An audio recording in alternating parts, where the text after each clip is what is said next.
Hi guys, welcome back to my channel. और आज हम करेंगे लीड कोड का क्वेश्चन 88 मर्ज सॉर्टेड एरे।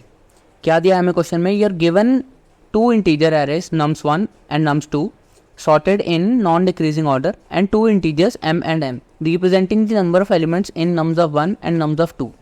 हमें क्या कह रहा है? हमारे पास दो एरे हैं, ठीक है, एक nums1 है एक nums2 है, जो कि हमारी सॉर्टेड है, ठीक है, जो कि हमें सॉर्टेड दी हुई है। और हमें दो इंटीजर दिए हैं m और n। m और n हमें क्या बता रहा है? हमें बता रहा है कि जो हमारे nums1 में कितने एलिमेंट्स हैं, हमारे m एलिमेंट्स हैं, और nums2 में कितने n एलिमेंट्स, ठीक है। तो आगे हमें करना क्या है? मर्ज करना है nums of 1 and nums of 2 into a single array sorted in non decreasing order, ठीक है। हमें इन दोनों एरेज को ऐसे मर्ज करना है कि ये हमारा सॉर्टेड ऑर्डर में आ जाए, ठीक है। और हमें करना क्या है? The final sorted array should not be return by a function. देखो यहाँ पे वॉइड है, तो हमें कुछ रिटर्न नहीं करना है, मतलब हमें एक नया वेक्टर बना के उसमें अपने सारे एलिमेंट्स डाल के उनको रिटर्न नहीं करना है। हमने क्या करना है? But instead be stored inside the array nums1, ठीक है। अब करना क्या है हमारे पास? जो हमारे पास nums1 एरे है उसका साइज़ जो हमें दिया है, nums1 एरे का जो साइज़ है वो जो जितने नंबर ऑफ एलिमेंट्स हमारे पास nums1 में है और जितने नंबर ऑफ एलिमेंट nums2 में, उन दोनों का जो साइज़ है ना वो मिला के हमें nums1 एरे में दिया है। लेकिन nums1 एरे में जहाँ तक हमने एलिमेंट्स हैं वहाँ तक का इंडेक्स हमें दिया है m, ठीक है। और बाकी एरे खाली दी है जिसमें हमने क्या करना है? जिसमें हमने nums2 के और nums1 के एलिमेंट्स जो बड़ा होगा उनको सॉर्टेड ऑर्डर में भरना है, ठीक है। एक अप्रोच क्या हो सकती है जिसमें हम एलिमेंट्स को उठाएंगे, ठीक है, इन तीनों एलिमेंट्स को उठाएंगे और इन तीन इंडेक्स पे डाल देंगे और इसको सॉर्ट कर देंगे, ठीक है। इसको देखते हैं, इसको ट्राई करके देखते हैं और फिर इसमें दिक्कत देखेंगे क्या आ रही है। लेकिन हमें देखो, अब पहली बात तो हमें ये चीज़ अंडरस्टूड होनी चाहिए कि हमें दोनों एरे सॉर्टेड दिए हैं, ठीक है। अगर दोनों एरे हमारे पास सॉर्टेड हैं तो इसका कोई और एल्गोरिदम होगा। हम जो मैं कह रहा हूँ, जो इस अप्रोच में क्या होगा कि हम तीनों एलिमेंट्स को इन तीनों जीरोस पे डालेंगे, ठीक है। और उसके बाद हम क्या करेंगे? सॉर्ट फंक्शन चला देंगे, बिल्ट इन सॉर्ट, ठीक है, जिसकी कॉम्प्लेक्सिटी होगी n log n। चलो पहले उस अप्रोच को करके देखते हैं। सबसे पहले हम क्या करेंगे? सबसे पहले हम एक फॉर लूप चलाते हैं, ठीक है, फॉर इंट आई। अब ये आई स्टार्ट कहाँ से होगा? ठीक है, ऐसा करता है, फॉर लूप की जगह एक वाइल लूप चलाते हैं। हमें दो वेरिएबल रखने हैं ना। इंट आई को तो हम कहाँ पे रखेंगे? इंट आई को हम रखेंगे m पर, ठीक है। m पर क्यों? m हमारा हमें दिया है साइज़, कितने नंबर ऑफ एलिमेंट्स हैं हमारे पास। यहाँ पे m की वैल्यू 3 है, मतलब हमारे पास 0 1 2 लास्ट एलिमेंट है वो m-1th इंडेक्स पे, ठीक है। तो m इंडेक्स पे हमारा 0 होगा, फर्स्ट 0 होगा, तो हम i को रखेंगे यहाँ पे और हमारा जो j होगा उसको रखेंगे हम nums2 एरे की स्टार्टिंग में, ठीक है। जो इंट j है इसको हम रखेंगे अपना कहाँ तक? इसको रखेंगे हम अपना जो हमारा 0 इंडेक्स पे होगा, ठीक है, क्योंकि ये हमारे nums2 पे ट्रैवर्स करेगा। तो और हम एक वाइल लूप चलाएंगे, वाइल जब तक हमारा j इज़ लेस देन हमारा n है, ठीक है, j is less than n। क्यों? क्योंकि अगर j के एलिमेंट खत्म हो गए इसका मतलब सारे एलिमेंट्स हमने इन 0 पे डाल दिए, ठीक है। तो अब हमें करना क्या है? अब हमने nums1 है ना, अरे nums1 ऑफ i, इसमें हमने डाल देना है nums2 ऑफ j, ठीक है, nums2 ऑफ j इसमें हमने डाल देना है। और इसके बाद हमने करना क्या है? इसके बाद हमने j को भी इंक्रीमेंट करना है और हमने अपनी i को भी इंक्रीमेंट करना है, ठीक है। तो हम ऐसा करते हैं, i को भी इंक्रीमेंट कर देते हैं और j को भी इंक्रीमेंट कर देते हैं। अब हमारे पास जो nums1 एरे है, ठीक है, वो हमारे पास सॉर्टेड नहीं, हमारे पास सारे एलिमेंट्स nums1 एरे में आ गए। अब हम क्या करेंगे? बिल्ट इन सॉर्ट फंक्शन चलाते हैं। इसको हम बिल्ट इन सॉर्ट फंक्शन को क्या सिंटेक्स होता है सॉर्ट फंक्शन चलाने का? इसमें दो पैरामीटर देंगे। पहला होगा हमारा जहाँ से हमारा जो हमारी nums1 एरे है वो स्टार्ट हो रही होगी, ठीक है, nums1 डॉट बिगिन से लेके nums1 डॉट एंड, ठीक है। इसको सॉर्ट कर दिया। अब हमने कुछ रिटर्न करना नहीं है, तो इसको रन करते हैं। एक्सेप्ट आ गया, ठीक है, एक्सेप्ट हो गया। अब इसको सबमिट करेंगे, सबमिट भी हो जाएगा, कोई दिक्कत नहीं आएगी, क्योंकि या फिर आ भी सकती है। एक्सेप्ट हो गया, ठीक है। लेकिन ये अप्रोच इतनी अच्छी नहीं है। क्यों नहीं अच्छी है? क्योंकि इसमें हमने built in sort function use किया जिसकी टाइम कॉम्प्लेक्सिटी कितनी होती है? n log n। तो हम इसको क्या करेंगे? अब देखो इधर दिया भी होगा नीचे फॉलोअप में, हाँ देखो, can you come up with an algorithm that runs in O of m+1, ठीक है। तो हमें क्या करना है? हमें लीनियर टाइम कॉम्प्लेक्सिटी में इसको चलाना है, ठीक है। तो इसको ऐसा करते हैं, दूसरी अप्रोच देखते हैं जिसमें हम क्या करेंगे, जिसमें हम 3 पॉइंटर लेंगे, ठीक है।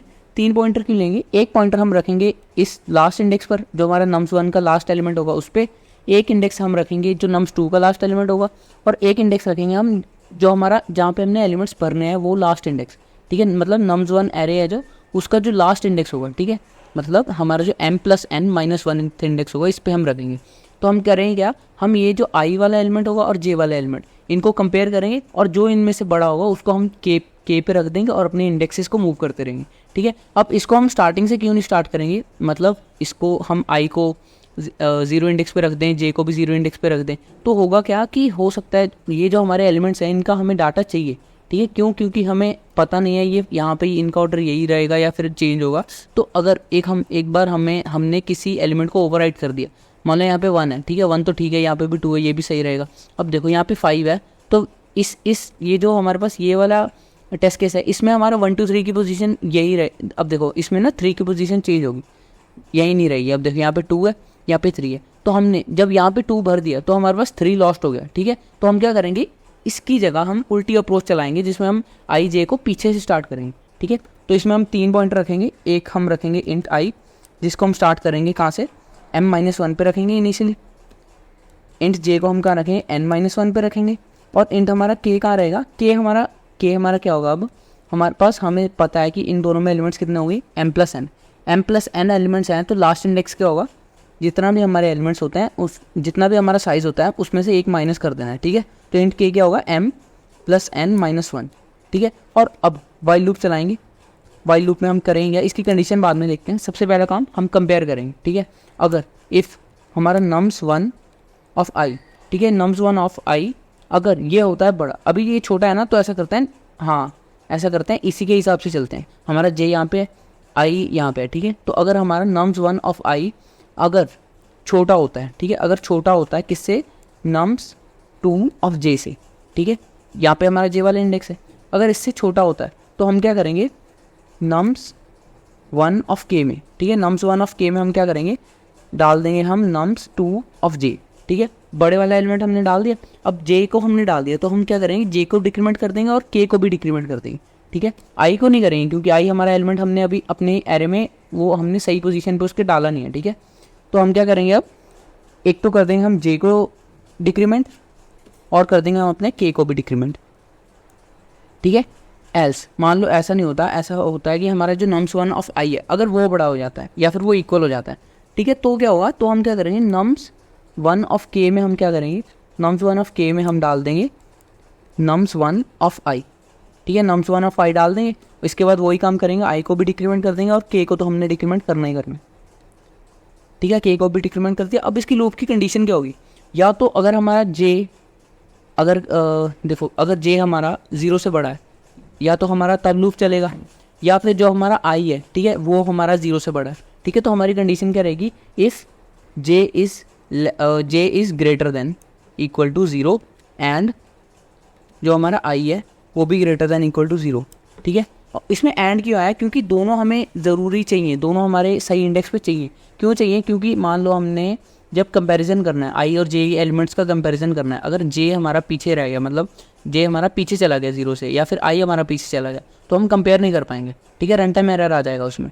यहाँ पे इफ़ आएगा, ठीक है, यहाँ पे इफ़ आएगा, ठीक है। तो अब हमने कंडीशन भी देख लिया, लेकिन अब इसमें ना दिक्कत आएगी, इसको रन करते हैं, इसमें एक और चीज़ करनी है हमने, ठीक है।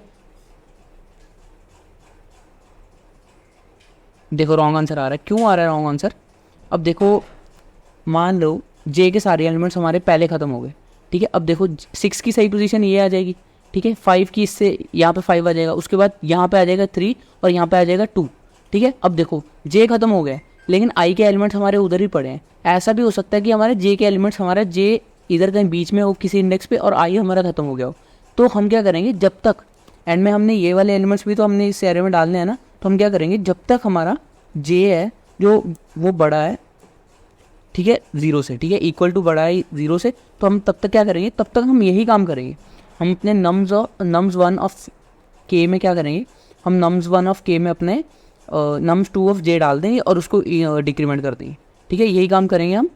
और इसको कर देते हैं हम, ठीक है, अब इसको कर देते हैं, हमने और तो कुछ रिटर्न तो करना नहीं है, ठीक है, तो हम सिंपली इसको कर देते हैं रन, अब ये चल जाएगा, ठीक है, एक्सेप्ट हो गया। अब इसको सबमिट करते हैं। पिछले वाले की मैंने टाइम कॉम्प्लेक्सिटी आपको बता दी थी, ठीक है, उसमें हमने कोई एक्स्ट्रा स्पेस यूज़ नहीं किया था, ठीक है। तो एक्स्ट्रा स्पेस तो हमने इसमें भी यूज़ नहीं किया है, लेकिन इसमें हमारी टाइम कॉम्प्लेक्सिटी क्या है, हमारी टाइम कॉम्प्लेक्सिटी इसमें order of m plus N है, ठीक है। m हमारे हैं नम्स 1 के एलिमेंट्स और n हमारा है नम्स 2 के एलिमेंट्स। तो बेसिकली हमने इसमें किया क्या है, और किया गया हमने बेसिकली चेक किया है, हमने इंडेक्सेस से खेला है, दो अपने आई जे को हमने लास्ट में रखा है, हमारे दोनों जो हमारे लास्ट एलिमेंट है हमारे दोनों एरे के, उन पे रखा है और हमने उनको आइट्रेट कराया है कंडीशन के हिसाब से, और अपने के में डाल देंगे एलिमेंट्स, और फिर इन तीनों पॉइंटर्स को हमने एज पर कंडीशन हमने इंक्रीमेंट डिक्रीमेंट किया, ठीक है, डिक्रीमेंट किया है बेसिकली। तो इसकी अब टाइम कॉम्प्लेक्सिटी हम कैलकुलेट करते हैं, एक वाइल लूप लगाया है, ठीक है। अब कर क्या रहे हैं, ठीक है, बेसिकली वाइल लूप छोड़ो, हमें दिख रहा है कि ये जो जे है, ये जे हमारा लास्ट से ले, ठीक है, लास्ट से लेके फर्स्ट एलिमेंट तक जा रहे हैं नम्स 2 के एरे के, ठीक है। और जो हमारा आई है, ठीक है, वो हमारा आई लास्ट से लेके फर्स्ट एलिमेंट तक जा रहा है, ठीक है।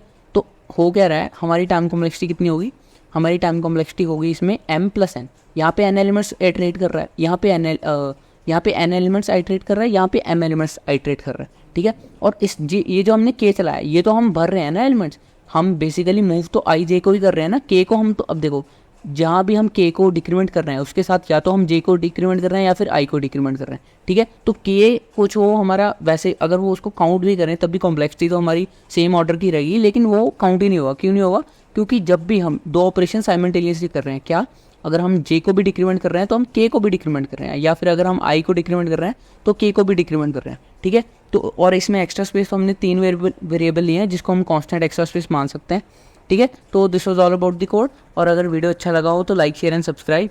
सी you next video with another amazing code. Till then take care, thank you.